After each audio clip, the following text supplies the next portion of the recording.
Sveiki, aš esu Sergejus Muravjovas iš Transparency International Lietuvos skyriaus.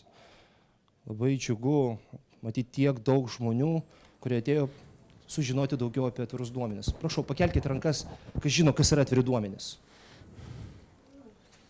Ok, tai reiškia, didžiai daugumai tai bus toks nuotykis, suprasti, kaip čia iš tiesų viskas atrodo, nes atviri duomenys iš tikrųjų tai yra viešai ir lengvai prieinami skaičiai, duomenys apie maršrutus, kartais vardai, pavardės, skaičiai apie tai, kiek kas uždirba, kurie yra tiesiog pateikiami suprantamų formatu, aiškiai vietoj ir kuriuos irgi galima naudoti taip, kaip tu iš principo nori. Mes apie tai kalbame, nes tai yra svarbu ir dėl viešo intereso, lygiai taip pat yra svarbu verslui, nes, pavyzdžiui, pagal Europos komisijos paskaičiavimus, kasmet Europos Sąjungoje mes prarandame apie 500 milijardų litų, dėl to, kad tinkamai nesinaudojam atvirais duomenim. Ir man labai džiugu matyti mūsų paneliai daug įvairių skirtingų sektorių atstovus, nes iš tiesų mes su jumis turime ūkio viceministrą, poną Kęstutį, turime žiniasklaidos atstovą Šarūną, turime verslo atstovą Saulių ir susisiekimo viceministrą poną Riandą. Tai galbūt daugiau pats nekalbėsiu, leisiu kalbėti mūsų pranešėjam ir kviečiu poną Kęstutį trumpai papasakoti apie tai, ką ūkio ministerija daro su atvirais duomenim, nes suprantu, kad jūs kaip ir inicijavot naują programą, dirbote su atvirais duomenim ir esat gerasis pavyzdys. Ačiū už tokį apibūdinimą. Iš tikrųjų, visi labai gerai žino, kad valdžia nieko nedaro. Ir čia nereikia pasakoti, kad kažkas ką nors daro. Juokauju. Iš tikrųjų daro ir tie valdininkai ne tik kavą geria ar nosį krapšto, bet kartais ir masto. Kiti nekurie individai ir gana dažnai ir intensyviai. Iš tikrųjų, iniciatyva nėra labai nauja, apie duomenis kalbama ir senai, ir iš savo darbinės patirties galėčiau pasakyti, net negalėčiau ko gero pasakyti, kada pirmą kartą kilo, turbūt su interneto atsiradimu iškilo jau ta problema, o kur tie duomenys, kaip jie lengviau pasinaudoti, kaip prie jų prieiti. Na, žinote, buvo paieškos sistemos visokios, kol neatsirado Google'is. Google išsprendė vėl daug problemų, bet viešas sektorius, kurį aš atstovauju, iš tikrųjų disponuoja didelę masę duomenų, kurie įvairiuose institucijose yra kaupiami, yra visa eilė, aišku, ir privalumų, nes atlieka tos duomenys sukaupdami, institucijos atlieka tam tikrą ir labai reikalingą darbą, aišku, jos ir pačios naudojasi, bet yra ta problema, kada duomenų yra, bet jų gauti neina, arba tai trunka ilgą laiką, o kaip žinote, laikas irgi yra pinigai. Čia jau gerbiamas Sergejus minėjo, kad net paskaičiavimai tokie yra, labai norėčiau, kad kas paskaičiuotų. Gal ir mes kada imsimės, bet per tos darbus ir gal koks jaunimas mums padės vėl kokį nors projektą. Aš turiu omeny Kurk Lietuvoje, tokį turim projektą, kur jauni žmonės tikrai užsiėmė ir apie atvirus duomenis parengė nemažai informacijos. Manau, čia jie ir pasidalins ir išryškino visas problemas, su kokiamis susidurime. Ir grįždamas prie to duomenų banko, iš tikrųjų verslui duomenys yra reikalingi, institucijoms įvairioms yra reikalingi ir dažnai institucijos kūrė savas bazės, kaupia duomenys net nežinodamos, gal tik nujausdamos arba tiesiog neturėdamos prieimo prie jau gatavų, sukurtų ir panašiai. Manau, kad kol ir nesuskaičiavom, kiek tai iš tikrųjų kainuoja, galim tiesiog patikėti, nes yra tokie tyrimai, esu skaitęs, tik skaičių neatsimenu, apie amerikiečių tyrimus, taip pat lygiai taip pat, reiškia tas laikas, kiek sugaištama, kai ieškoma duomenų, kai nėra prieimo, arba kai jie yra nepatikimi, kai reikia dar tikrinti, pertikrinti ir taip toliau, tai paverčiama doleriais, o mes galim litais ar eurais skaičiuoti, nesvarbu, bet tai iš tikrųjų yra nepigus dalykas. Ir jeigu sakydavo anksčiau, kai ten kažkoks bankas, sekundė berods sakė, reikia pinigų bus, pinigų yra, tai dabar kažką analogiškai gal nevykęs pavyzdys, bet taip pat reikia duomenų yra, duomenų bus, bet kai jau tikrai šiandien ir dabar reikia, tada paaiškėja, kad vat ir yra kažkur netem padėti, prieinamumas netoks ir panašiai. Ir tokių crazy pavyzdžių galėčiau, mano pagrindinė patirtis, aišku, ne ministerijoje, aš čia šviežias, net 100 dienų nedirbęs, galiu ir nusišnekėti, jau jūs nepykite. Bet savivaldoje aš daug metų dirbęs ir tikrai gerai išmanau savivaldą, o ten taip pat daug duomenų yra kaupiama.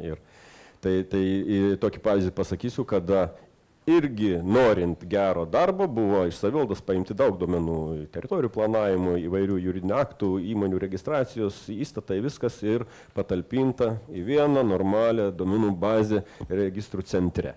Ir ką jūs man, mes davėm duomenys, o po to turėjom nusipirkti juos. Kiekvieną kartą atversdami, reiškia, kiekvieną puslapį ten sukas centai ir mėnesio gale gaunasi visai neblogos sąskaitos. Tai tik noriu pasakyti, kad čia irgi ir tam tikra problema ir kad duomenys kainuoja ir vis tik mes tos pinigus mokam, todėl kad per naują susirinkti juos ir sukaupti yra irgi brangu.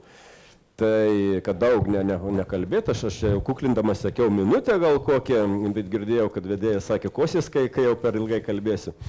Noriu pasakyti, kad problemų iš tikrųjų yra, ūkio ministerija supranta savo uždavinį, drįstu taip teikti, bet tai nėra iš tikrųjų paprasta tos duomenys atverti, kad tai bus naudinga, jau niekas ir nesako, bet jaučiu, kad bus, kaip ir visam naujovėm, bus tam tikro pasipriešinimo. Nes institucijos, tarsi savo kokį kūrinį, nežinau, autorinį darbą, ar kaip, nežinau kodėl, tiesiog neturiu tokių argumentų, saugo ir nelabai noriai dalinasi tais duomenimis, tai manau, kad ir per vyriausybę, prie vyriausybės sudaryta ir komisija, ir mes ministerijoje iš savo pozicijų, manau, bendradarbiautumėm viceministrų lygio, reikės ir ministrų lygį, įtikinsim institucijas, jeigu reikės, sukonstruosim ir teisės aktų, tokių, kurie verstų tai daryti, kad reikia duomenis atverti. Tai tos, aišku, duomenys, kurie nėra kažkokie slapti, nėra susiję. To slaptumo mes ilgai labai mėgėjau, iš tikrųjų slapta yra tik tai kas. Valstybės tarnybos paslaptis, komercinė paslaptis ir žmogaus asmeniniai duomenys, ko jis liečia sveikatą, ten religinius įsitikinimus ar kokį nors lytinį orientaciją, sakysim. Kita viskas yra atvira ir turi būti atvira, turi būti prieinama ir kaip tai padaryti, gal mes šiandien ir pakalbėkime. Manau, kad pradžiai mano to pasisakymų ir užteks ir tik tai noriu patikinti, kad dėmesio tam tikrai netruks ir kartu darydami, kiekvienas darbas, kaip aš visą, nors nesu muzikantas, labai mėgstu toks muzikinius palyginimus teikti, bet ir šituo atveju, jeigu mes turėsim puikius solistus, gerai įvaldžiusius instrumentus, bus kakofonija. Jeigu mes turėsim orkestrą, kurie gros, tada ir klausančiam bus normaliai, taip ir duomenų naudotojų. Jeigu jie bus tvarkingai sudėti lentynėlės, reikalingam formate, bus jie surandami, čia galim būt kalbėti tada ir apie internetų svetainių kažkokį reglamentavimą, kurio tikrai reikia peržiūrėti, kad kartais būna leidys kaip į kokias džiunglės ir sako, aš radau, o kitas sako, ten yra padėti, nueini ir vartai, niekaip negali surasti, kas tikrai yra vieša. Tai irgi to neturėtų būti. Žodžiu, problemų yra daug. Spręskim jas bendrom jėgom, nesikuklinkim ir ministeriją, laukiam visokiausių pasiūlymų, rašykite, skambinkite, sakykite, aišku, ir tokiuose forumuose irgi išsisakykite ir mes užsirašysime, įsiminsime, ką pirmiausia reikia, ką pirmiausia, nes didelį darbą pradedant, aišku, reikia nustatyti ir prioritetus, visko iš karto nepadarysime, reikia nuo kažko pradėti. Ačiū uždėmesį, jūs labai kantrus. Ačiū Jums labai, Jūs puikiausiai tilpote laiką, man nereikėjo kosėt, nes aš jau buvau pasiruošęs. Dabar jau gali atsigėrti. Pats supratau, kad kalbame apie tai, kad tokie duomenys turi būti nemokami ir, kas dar svarbiau, jie turi būti patogus. Šiuo metu patys dirbame su Kultūros ministerijos duomenim, ruošiame žiniasklaidos savininkų duombazę.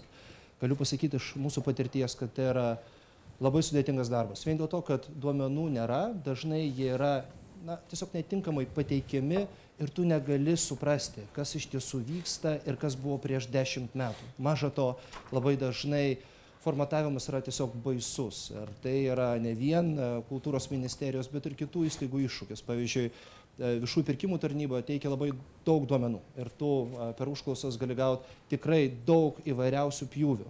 Bet vienas mūsų kolega, Justas, dirbo prie išklotinių, neskelbimų pirkimų išklotinių. Ir sako, žinokit, jūs kitą kartą, kai gausite tiek daug duomenų, paprašykit, kad jie nieko neformatuotų. Nes jie labai gražiai suformatavo, bet man atima žymiai daugiau laiko viską sutvarkyti iš naujo, negu kad aš būčiau gavęs tiesiog skaičiukus. Ir aš suprantu, kad tai yra labai svarbus dalykas, nes labai dažnai skaidrumą matuojame ne vien informacijos pateikimo faktų, bet ir laikų, kiek mes galime skirti savo dėmesio ir pastangų kažką suprasti.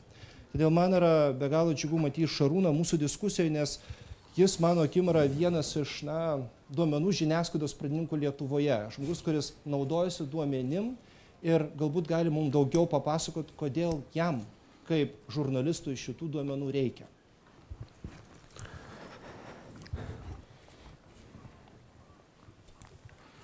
Sveiki, tai aš esu Šarūnas Černiauskas, Delfi, ir dabar paprašysiu vaizdo į ekraną, kaip čia jį padaryti.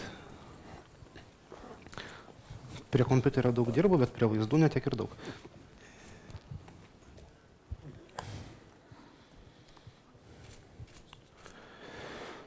Taigi, atviri duomenys. Atviri duomenys tai yra milžiniškas informacijos išteklius ir žinant, kaip jo naudotis, galima tikrai labai daug pasiekti ir savo paties smalsumui patenkinti ir galų gale vardan viešojo intereso. Tai keletas pastebėjimų, kuo tokie duomenys yra naudingi. Kaip jau minėjau, tai yra informacijos jūra. Jeigu moki joje plaukiot arba turi bent jau minimalią įrangą navigacijai, tu gali nuverst kalnus. Tai yra papildomi svertai skaidrumui. Nes atviri duomenys yra toks dalykas, kurį tikrai galima panaudoti įvairiausiais būdais ir jeigu tu žinai, kad informacija apie tai, ką tu darai, bus vieša, tu galbūt pagalvosi, kad gal ir nereikia to blogo dalyko daryti, nes kažkas tai gali pastebėti, kažkas tai gali surasti. Galimybės verslui. Tu tikrai nori įvertinti, kas yra tavo verslo partneris, kas yra tavo klientas, kas yra galų gale tavo skolininkas, bet čia aš per daug neišsiplėsiu, nes ponas Saulius yra, tai jisai 1000 kartų daugiau už mane žino apie šitas galimybės. Politikų siaubas, taip. Čia mano mėgstamiausias punktas pagal atvirus duomenis. Ir dar vienas mano labai mėgstamas punktas yra tokie informaciniai perlai, kuriuos šitoje jūroje galima surasti ir žvejoti. Kaip pavyzdžiui, visi matot, čia yra plačiai nuskambėjus pono Vladimiro interesų deklaracija, kai jis ėjo į rinkimus, ir ten yra skaičiukai 9. Taip, po 10 milijonų 22 kartus kažkas tai jam padovanojo. Vienas iš atvirų duomenų perlų. Ką aš asmeniškai esu nuveikęs pasinaudodamas atvirais duomenimis, tai visų pirma, tai jau minėta viešųjų pirkimų tarnyba, viešieji pirkimai, tai tikrai buvo meilė iš pirmo žvilgsnio, nes VPT pateikiamose duomenų bazėse yra krūva informacijos ir tą informaciją galima visaip kaip analizuoti, tai yra tikrai patogu ir būtent VPT sistemą, CVPP LT, aš pateikčiau kaip vieną iš geriausių pavyzdžių, kuriuos reikia sekti ir kuriuos reikia toliau vystyti. Taip, čia vaizdinga forma, politikų apatiniai, taip aš mėgstu po tuos dalykus knistis ir tikrai vartau deklaracijas vieną po kitos ir mane tai asmeniškai veža. Taip, galimybė pasijusti Šerloku. Kartais pavojinga, nes būna įsigilini, užsirausi, kasiesi ir paskui jau ten viršininkas sako, tu gal gali parašyk ką nors. Yra tam tikrų pagundų. Bet tai duoda rezultatų. Tiesiog keletas iš daugybės pavyzdžių. Kas gimė iš atvirų duomenų? Tyrimai dėl Vilniaus energijos viešųjų pirkimų, kaip tenai dominuoja visa verslo grupė. Viena ir ta pati, tiesiogiai susijus su įmonės valdymu. Kad ir jau buvęs viceministras, kaip jisai praturtėjo. Ir būna tokių linksmų pavyzdžių, kai tiesiog randi vieną siūlo galą, domiesi ir randi visai ne tai, ko tikiesi. Aš ieškojau vienos įmonės, radau 250 ir visi gimė garaže. Tai va tokios linksmybės. kokia didžiausia problema, kas liečia valdžios santykių su atvirais duomenimis, tai manyčiau duomenų atvirumas. Nes tie atviri duomenys, reikia pripažinti, ne visiems patinka. Aš labai džiaugiuosi, kad gerbiamas viceministras kalbėjo, kad siekis yra kuo daugiau atvirumo, kuo daugiau tos informacijos, kuo paprasčiau, kuo labiau susistemintai ją pateikti.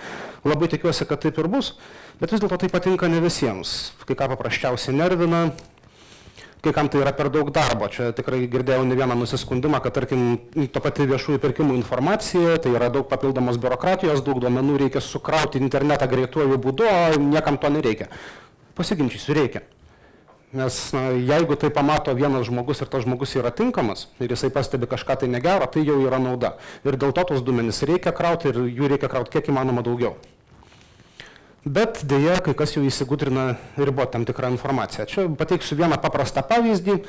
Čia dėja šiandien nėra gerbiamas ministras Sinkevičius. Dvi jo deklaracijos. Viena pateikta Vyriausiai rinkimų komisijai. Čia tiesiog epizodas iš deklaracijos. Tiesiog parodysiu, čia yra, ką jisai deklaravo, štai paskola, juridinis asmuo, UAB tokia, sandorio suma 10 000 litų. Jokio kriminalo nėra, tiesiog kaip yra deklaruojama, kai eini į rinkimus. O dabar to paties asmens, kaip ir turėtų būti ta pati deklaracija, kuri yra skelbiama Vyriausios tarnybinės etikos komisijos puslapį. Kas čia? Sandorio suma neviešinama. Kodėl? Tarkim, ar yra skirtumas, jeigu koks nors politikas ar valdininkas nusipirko, tarkim, Lexusą už 100 000 ir tą patį Lexusą už 6 000. Skirtumas yra, sumas reikia viešinti. Ir tai yra problema, kurios aš nesuprantu. Čia be abejo kažkas tai teisiniam reguliavimo pasikeitė, nes anksčiau tokios, atsiprašau, nesąmonės nebuvo Vyriausios tarnybinės etikos komisijos sistemai. Artimas žmogus vadovauja. Atsiprašau, šiek tiek įsijaučiu, nes mane tai tiesiog papiktino. Taip, ką reikėtų keisti? Tobulybė ribų nėra. Duomenų reikia daugiau, jų jau yra daug ir labai džiaugiuosi, kad per pastarosius keletą metų padarytas labai didelis progresas. Duomenų reikia daugiau ir tikrai ne mažiau. Nes, kaip jau minėjau, yra tam tikrų norų riboti informaciją, teikti mažiau informacijos, pagrindžiant visokiais darbo krūviais, nereikalinga biurokratija ir taip toliau.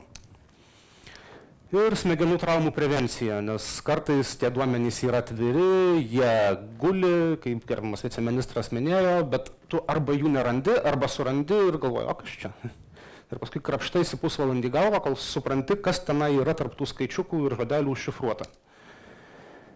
Ir čia jau prie to paties pageidautinas vertimas į žmonių kalbą, kad eiliniam piliečiui būtų suprantama, kas ir kaip yra pateikta. Na be abejo, mano svajonė būtų visiškai atvira registrų centro duomenų bazė, po kurią galėčiau nardyti kaip delfinas, bet tebūnė svajonės, kad tai liktų svajonėms. Taip, į laiką atrodo irgi išsitekau, tai kol kas tiek. Ačiū. Šarūnai, tu irgi tilpai, kuo puikiausiai. Taip, nuostabu, nes kažkaip aš pats klausiaus prezentacijos ir pagalvojau, tu paminėjai labai vieną, mano manimo, esminį dalyką. Žmonės labai dažnai kalba apie tai, kad suprask, tai yra per daug darbo.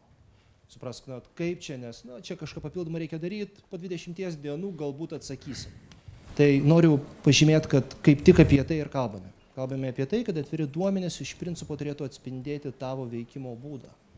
Viskas, ką tu darai, gali būti atvaizduota. Ir nėra jokios priežasties, kodėl informacija apie tai, kokį sprendimą tu priėmei, kokią informaciją tu paviešinai, kažkur jie pateikiai, negalėtų iškart atsirasti tinkamų formatų esamų laikų arba realių laikų tavo institucijos svetainiai arba kokioj nors duombaziai. Būtent dėl to norėčiau pristatyti Saulių Žilinską, kuris kaip tik papasakos, ką tu gali su tokiais skaičiais nuveikti iš verslo perspektyvos ir kodėl turim apie tai kalbėti ne vien iš viešojo, bet ir iš verslo interesų pusės. Prašau. Taigi esu Saulius Žilinskas, Credit Reform Lietuva direktorius ir, reiškia, norėčiau padaryti paprastą dalyką, parodyti jum, kaip iš viešų duomenų galima padaryti versliuką ir taip pat pasiūlyti vieną viešų duomenų masyvą, kurio kol kas nieks nepajudino, taip kad bet kuris iš jūsų galės padaryti versliuką. Taigi, 2011 m. 4 mėnesį Sodra paskelbė, įvyko stebuklas Lietuvoje, tokie stebuklai tikrai nėra pasaulyje, bet Sodra pradėjo skelbti skolininkus. Kas Sodrai skolinga? Interesas labai paprastas, tai yra tas, kas patenka į sąrašą, jaučiasi negerai, dėl to sumokės anksčiau. Prašau, reiškia, jeigu kam įdomu, Sodros tinklapis, paslaugos, vieši draudėjų duomenys, kasdieną 3 failai, kažkada jie buvo tik tai 2, dabar jau reiškia šitągi klaidas publikuoja, bet kiekvieną dieną galit nusimti, naudoti, iš to gaunasi sekantis dalykai. Mūsų puslapis CRLT, va čia kairėje apačioje rasite darbdavių skolos indeksas DIX ir pamatysite va tokį baisų peilį. Bet iš tikrųjų šitas baisus peilis yra, drįsčiau pasakyti, idealiausia rinkos įmonių mokumo statistinė priemonė šiuo momentu. Kodėl? Tai nulėmė pačių Sodros duomenų struktūra. Nes, pirma, Sodra apima absoliučiai visas įmonės per prievartą. Antra, Sodra duomenys skelbia kasdieną. Ar jūs girdėjot kokį nors statistinį duomenį, kuris būtų kasdieną? Ir trečia, pats linksmiausias dalykas yra tai, kad Sodra naudoja tą pačią prievartinę sistemą ir schemą, reiškia šitągi kiekvienai įmoniai, absoliučiai. Pats linksmiausias pavyzdys, va čia jau jūs nepateksit, čia jau mokama, čia jau versliukas, bet pats paprasčiausias pavyzdys yra sekantis. Sodra skelbia, kad va toks tai subjektas 12 metų 11 dieną 17 buvo skolingas Sodrai 1991 litą, pavažiuokim aukščiau, ogi tai yra pačios Sodros Vilniaus skyrius. Tai yra labai puiku, nes atsakymas yra labai paprastas, duomenys nevalomi. Ir šitoj vietoj su valstybės institucijom ir panašiom struktūrom pats svarbiausias dalykas, jeigu paleidžiami į rinką atviri duomenys sistemiškai, jie dažniausiai būna teisingi. Nes jeigu leidžiamos ataskaitos yra valomos. Suprantama. Taigi, ką mes čia rodom ir kodėl šitas daiktas yra stebuklingas? Mes rodom sekantį dalyką. Kiekvieno mėnesio 15 dieną kiekvienas darbdavys privalo sumokėti Sodrai socialinio draudimo įmokas už jo darbuotojus. Sodra visiems suteikia indulgenciją 2 dienas. Bankiniai užskaitimai, dar kažkaip tvarkoj, atitinkamai reiškia šitągi 17, 18, kartais 19 dieną, jeigu į tarpą išpuola savaitgaliai, atsiranda Sodros failas ir mes čia matome va, šitą piką arba apačioj, tai yra, aiškiai rodome, kad šiai dienai Sodrai visos Lietuvos įmonės kartu yra skolingus 233 milijonus, prieš metus, lygiai prieš metus, jos buvo skolingos 240 milijonų. Tai yra va šitas pikas. Mes tiesą pasakius šito skaičiaus praktiškai nesureikšminam, nes vėl būtent atsiskaitimai laike ir panašus, bet Sodra iš sovietmečio paveldėjo stebuklą kartu su mokesčių inspekcija. Tai yra gindami valstybės interesus prieš liaudį, jie turi priemonės, kurių neturi niekas kitas, o tai yra inkasiniai pavedimai. Taigi, va šitas didysis nukritimas, kuris įvyksta visada staigiai ir praktiškai tuo pačiu laiku, po 5 dienų, 20, 21 arba 22, yra inkasiniai pavedimai. Jis eliminuoja visus veiksmus. Direktorius nenorėjo, supyko, užmiršo, buhalterė susirgo, nevardinsiu toliau, jeigu sąskaito yra pinigų, pinigai yra nušluoti. Be jūsų sutikimo. Valstybė, jeigu darysit verslą, įsiminkit vieną dalyką. Mokumo grandinėlėse valstybė stovi pirmoje eilėje, neapsitarnauja pati. Ir dar sankcijas užmeta. Taigi, reiškia, šitągi mums iš tikrųjų yra įdomus laikas, kai prasideda va šitas va toks va vinguriavimas žemyn, toksai vinguriavimas. Kodėl jis įdomus? Dėl to, kad jis rodo labai elementarų dalyką. Dar sąskaitoje, jeigu tu skolingas stovi Sodros inkasinis ir tu neturi pinigų. Elementariai, neužmiršai, ne dar kas nors, nėra pinigų. Įkrito pinigų, kas nors atsiskaitė, Sodra nusėmė savo galą, atsilaisvino sąskaita, tu nebeturi Sodrai, reiškia skolos, viskas puiku, rizikingumas sumažėjo. Koeficientas suskaičiuojamas paprastai, tai yra įmama, kiek reiškia Sodrai buvo skolinga įmonių, įmamas tikslus skaičius, kiek tą rytą yra įmonių, kuriuose yra bent vienas darbuotojas, buvo pasirinkta ne darbuotojo įmonės, dėl to, kad įmonės už darbuotojus moka. Taip? Dėl to skola padalinta iš įmonių, kurios turi darbuotojų skaičiaus, labai gražus daiktas, kad užlipo, reiškia, įmonių turinčių darbuotojų skaičiaus nuo 87 tūkstančių iki 93 ir šiam rytui, reiškia, viena įmonė Sodrai yra skolinga 2512 litų, prieš metus buvo 2750, ekonomika sveika, mokumas įmonių gerėja. Niuansas statistinis yra sekantis, jeigu pažiūrėsit va į šitą gerėjimo greitį 11 metais, jis buvo sveikesnis ir greičiau vystėsi. Taip, kad visi mieli ekonomistai pagal šitą skaičiuką prieš pranešimą gali pasireguliuoti bendrojo vidaus produkto augimo prognozes, nes jis kasdienis ir tikslus. O užduotis jums, jeigu sugalvosit daryti savo verslą. Yra naujiena, reiškia, pas mus jinai tokia labai nedrasi. Norvegijos mokesčių inspekcija skelbia kiekvieno mokesčių mokėtojo fizinio asmens konkrečiai pagal vardą pavardę sumokėtų mokesčių įmokų skaičių. Gal kada nors ir bus, tikiuosi. Ir prašysim viceministrų, kad jie pastumtų šitą dalyką. Betgi mokesčių inspekcija pradėjo skelbti, reiškia, šitą duomenis, tai yra juridiniais asmenys pateikia išmokėtų išmokų, juridiniai asmenys pateikia A klasės deklaraciją, juridiniai asmenys pateikia kitą deklaraciją. Jų kol kas į žmonėms suprantamą koeficientą niekas nepavertė, tai iššūkis jums. O mokesčių inspekcijai, Šarūno prašysim, kad paaiškintų vieną klaidą. Čia yra tas pats duomenų filtravimas ir jis yra durnas. Ir jie pasidarė savo grėblį, ant kurio jie užlips. Kodėl? Sodra, skelbdama absoliučiai visas skolas, kaip įrodžiau netgi savo, formaliai padaro sekantį dalyką. Koks nors subjektas skolingas 38 centus. Jis pateko į tokį sąrašą, bet visi, kas žiūri, supranta, kad tai yra paprasčiausia buhalterinė nesąmonė ir to nevertina. Bet jeigu tu dėl 38 centų nepatekai į mokesčių inspekcijos sąrašą laiku sumokėjusių, tu skūsies. Dėl to duomenų filtravimas jiems sukels papildomą darbą. Su skundais dirbti. Tai klausimas yra toks. Reikia įveikti elementarią baimę. Niekada nebūna reketininkų, kurie reketuoja oficialias pajamas, oficialius mokesčius ir panašius dalykus. Ir reikia duomenys skelbti nefiltruotus. Tada jie būna geri. Dėkui.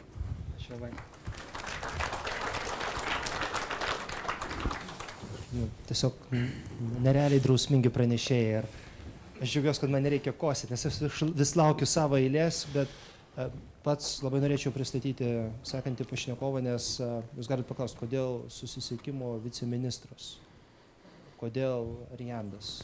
Yra taip, kad susisiekimo ministerija yra kaip ir atsakinga už atvirų duomenų politiką Lietuvoje. Taip yra ir man džiugu matyti, kad sutikot, atėjot, nes aišku, kad atviri duomenys Lietuvoje yra kūdikystės stadijoje ir man labai įdomu suprasti, ką jūs planuojate su šitų kūdikėliu daryti. Nes aišku, kad yra lūkesčiai, jau yra iniciatyvos, yra konkretus poreikis ir aš tiesiog norėčiau išgirsti iš jūsų pamąstymus ir pasiūlymus, kaip jūs viską įsivaizduojate per ateinančius 4 metus, nes suprantu, kad vis tiek planuojate būti ministerijoje ir niekur eiti nesiruošia. Prašau. Geras retorinis klausimas.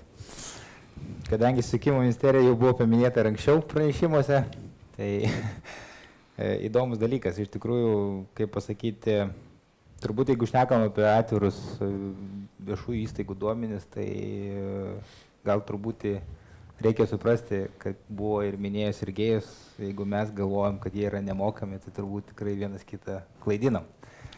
Nes tikrai tie duomenys yra mokami ir už juos sumoka visi mes mokesčių mokėtojai. Tai čia turbūt toksai dalykas.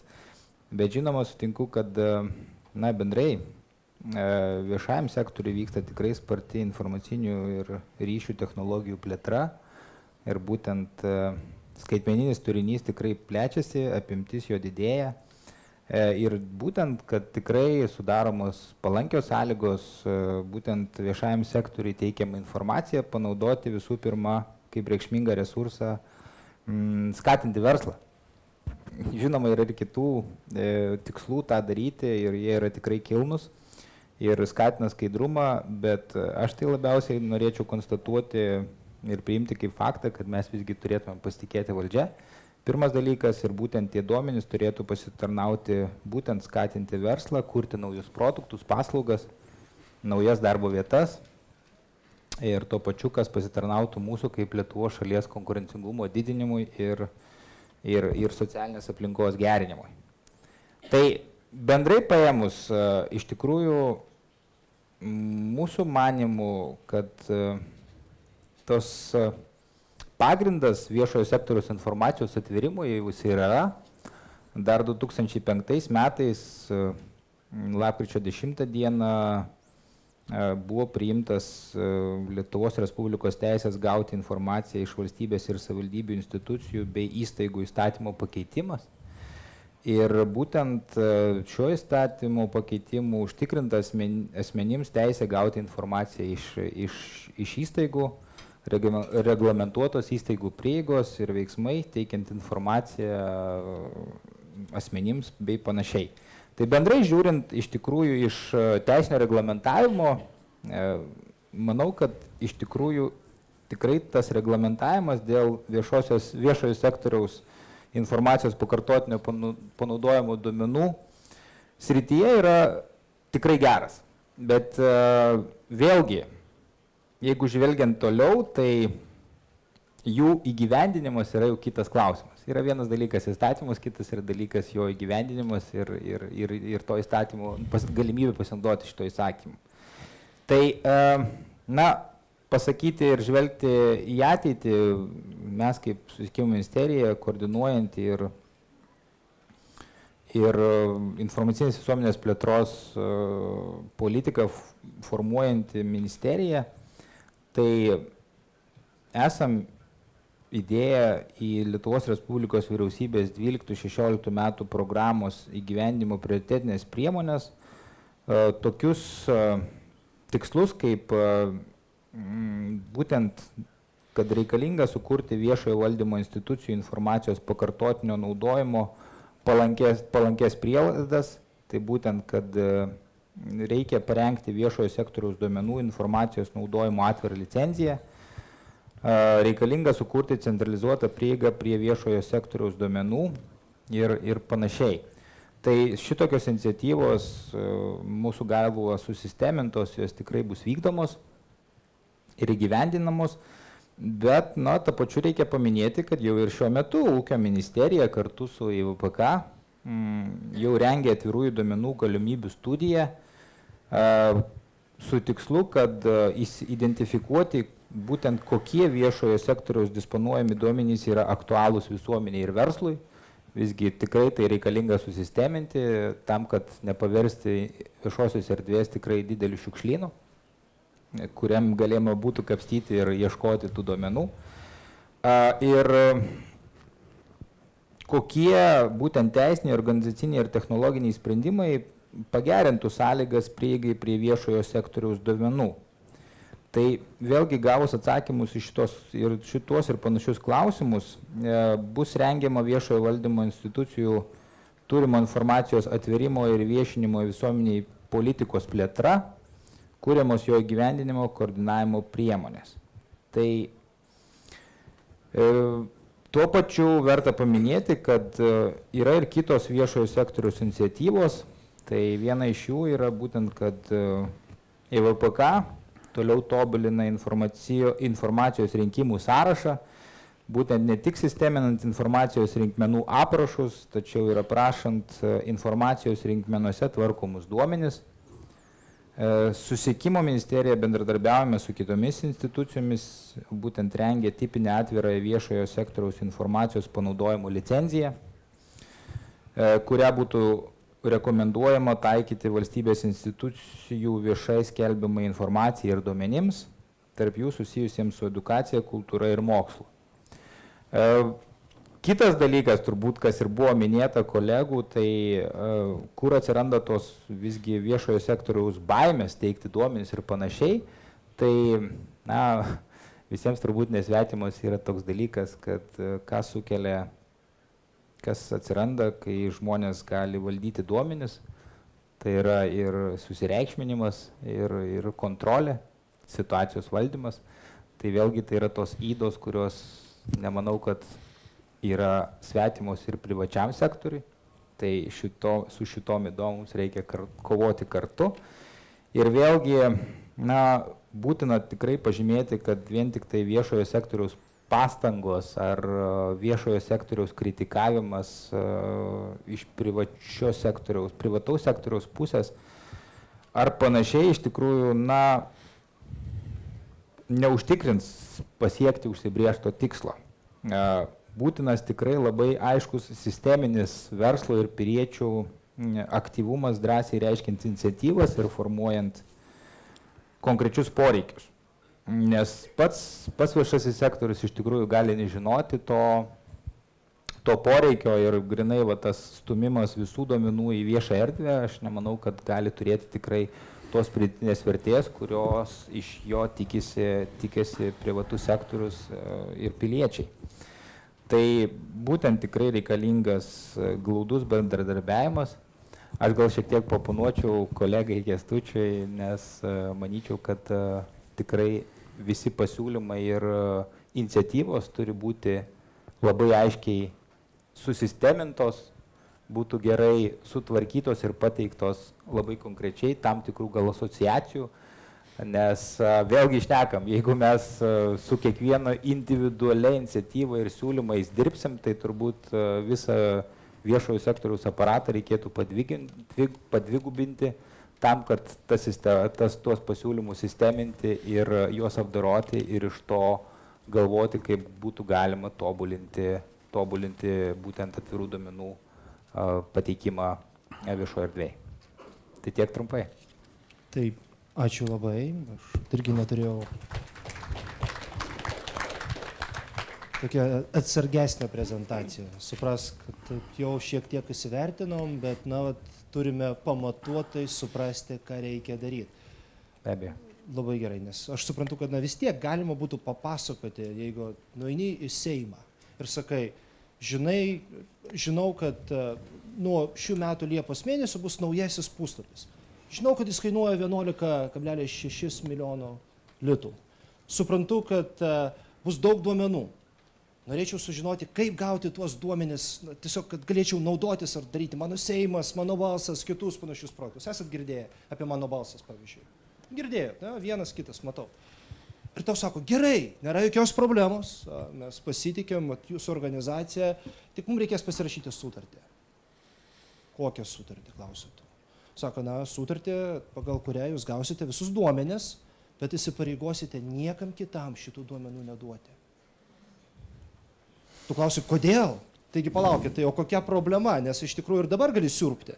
Tik klaidelių yra, pasitaiko visko. Padarykime taip, kad visi galėtų prieiti. Ne. Nes kas nors gali pasinaudoti savo tikslais ir piknaudžiauti informaciją. Tai klausimas, ar galima su tokiais pasiūlymais vis tiek eiti ir sakyti, bičiuliai, taip neturi būti, nes akivaizdu, kad kažkur tiesiog persilinkė logika ir žmonės nesupranta, kad iš principo visiems informacija, duomenys turėtų būti prieinami ir jokių sutarčių pasirašinėti nereikia. Tai aš labai norėčiau, kad mes su jumis po kelių metų vis dėlto turėtumėm situaciją, kai ir Seimo naujasis puslapis, labai brangiai kainuojantis puslapis, tokią informaciją pateiktų pats, bet tuo pat metu leistų mums pasinaudoti tais raw data, jo pobūdžio duomenim. Tai atsiprašau, pasinaudojau savo kaip moderatoriaus teisę, tiesiog pasakyti vieną repliką, dabar jūsų laikas, galbūt padarykime taip, kad jeigu jūs norite replikuoti gerai, bet leiskime žmonėm užduoti vieną kitą klausimą, jeigu jūs norite užduoti vieną kitą klausimą. Kaip jums? Turit klausimų? Ne? Visiems viskas aišku. Aš turiu klausimą, jeigu galima. Aš mačiau, turiu klausimą. Taip, mačiau, bet gal iš salės tiesiog paimkime vieną kitą žmogų. Žinau, yra žmonių, kurie domisi, dirba su šitą sritim. Tai kaip čia, ar mes leidžiame Sauliui? Gerai, Sauliu, pradėkite. Aš duosiu gerbiamam viceministrui dar savo visuomeninės veiklos, reiškia šitą vizitinę kortelę. Bet dėl kito klausimo, teks įtraukti į visuomeninės veiklos, reiškia klausimus, dar vieną tokį subtilų klausimą. Kam reikalinga atvirų duomenų naudojimui licencija? Išskyrus vieną dalyką, kad tu ją gali atimti.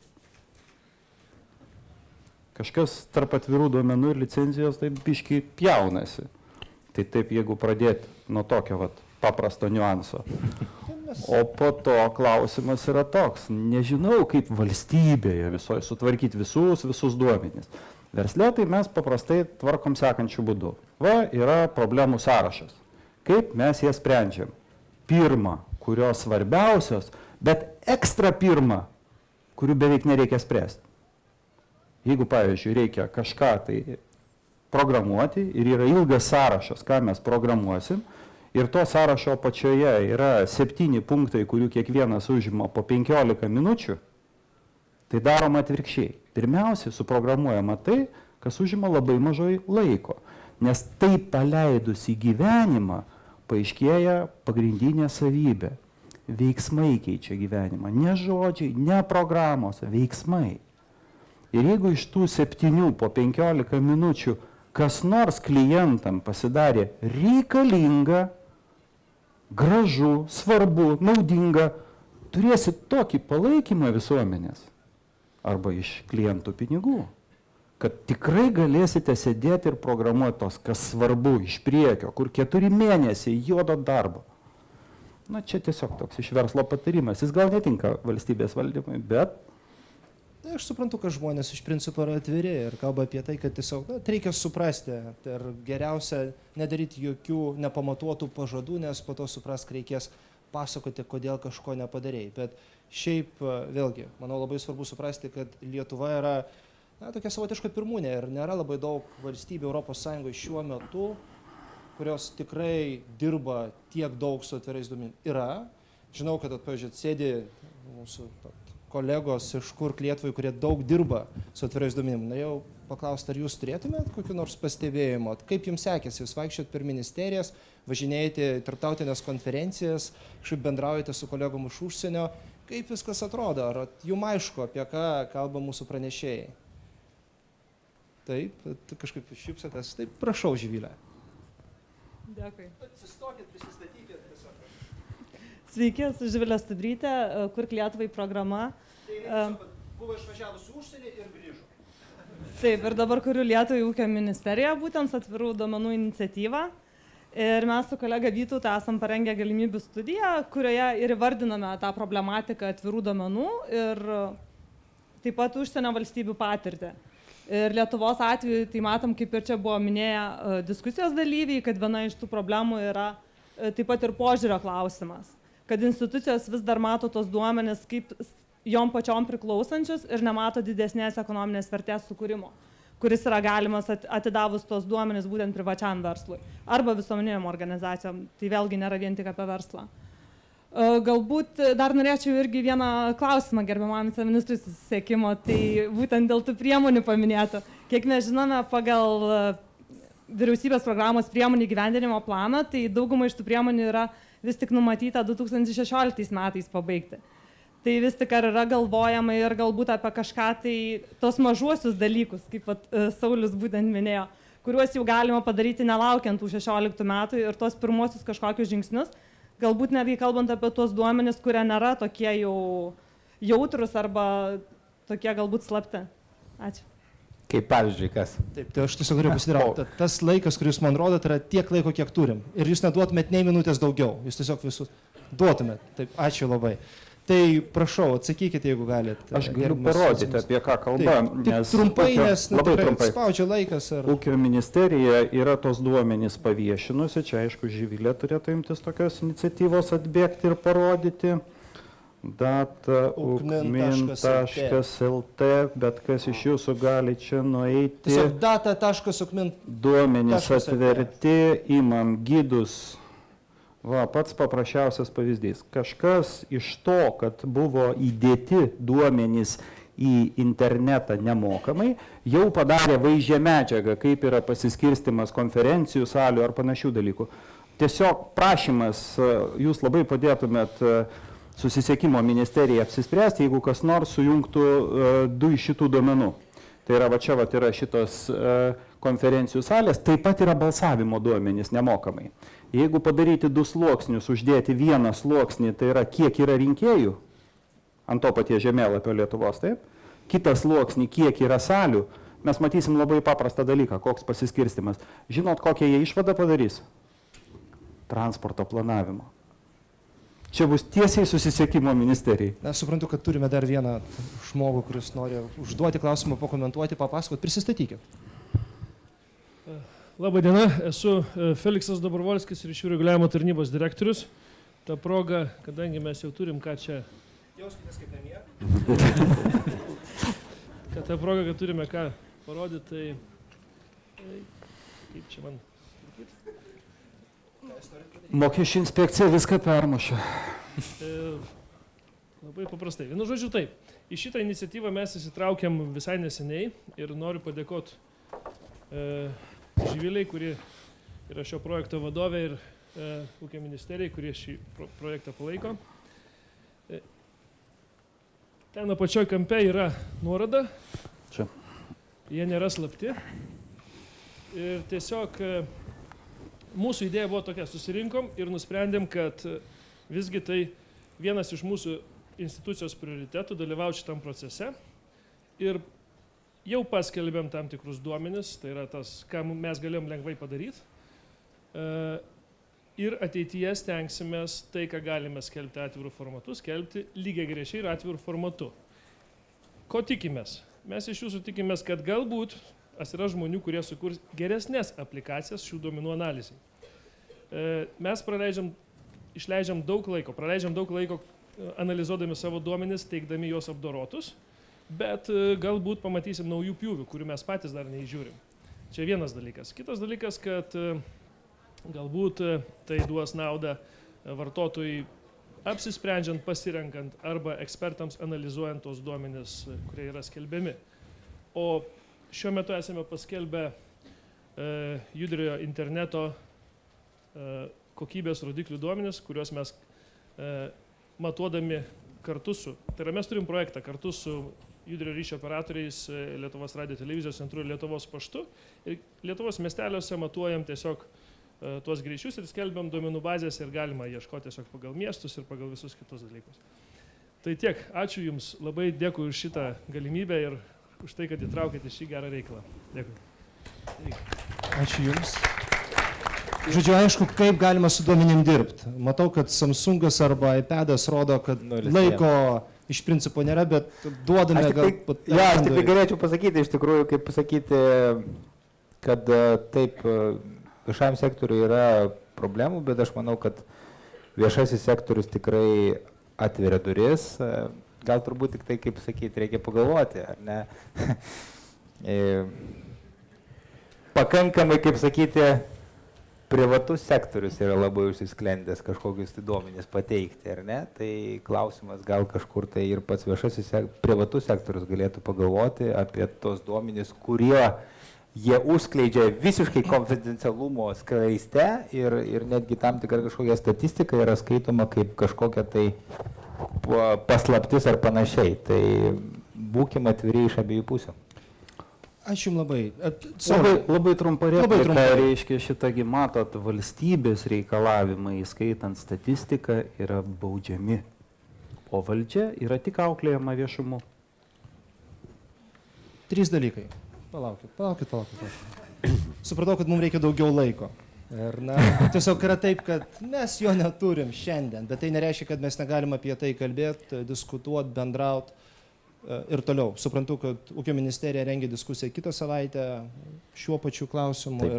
Taip, iš tikrųjų, jeigu jums yra įdomu, kaip suprantu, galima pasiteirauti Živilės, šitos merginos su žalia suknele, kaip čia galima patekti, sudalyvauti, ar galima ką nors papasakot, kaip tai padarė Feliksas. Antra, norėjau labai trumpai pasidžiaugti dar sykį, kad jūs visi susirinkot, nes prieš 2 dienas buvau susitikęs su Lietuvos futbolo federacijos atstovais. Atvažiavo žmogus iš UEFA kalbėti apie nesąžiningas rungtynes. Visi prisiminam Žalgirio, Lietuvos Ryto atveju, kiek daug diskusijų buvo apie tai, kas čia vyksta, tai yra daug problemų, pavyzdžiui, futbole ir apie tai yra kalbama. Vidaus reikalų ministerija kuruoja šį klausimą, bet neturėjo laiko susitikti. Man džiugu, kad susisiekimo ministerijos, ūkio ministerijos atstovai tikrai surado laiko. Atėjo, pabendravo, papasakojo apie tai, kas vyksta ir kaip jie viską mato. Ir dar turiu vieną klausimą jums. Pačioje pradžioje klausiau, ar žinote, kas yra atviri duomenys. Vienas kitas pakėlė ranką. Kiek iš jūsų dabar galėtų pasakyti, kad jums pasidarė aiškiau, kas yra atviri duomenys? Prašau, pakelkite ranką paskutinį kartą. Dar mažiau. 2, 3. Supratau. Na, žodžiu, toks didesnis iššūkis, negu kad mes galvojame. Vienaip ir kitaip noriu padėkoti visiems už tai, kad atėjote ir palinkėti gražios dienos. Aš irgi dar vieną mintį noriu pasakyti atsisveikinimui dėl viešumo. Tikrai viešai rodyti duomenys nereiškia išsirengti nuogai. Todėl daug kas to ir baiminasi. Nereikia šito bijoti.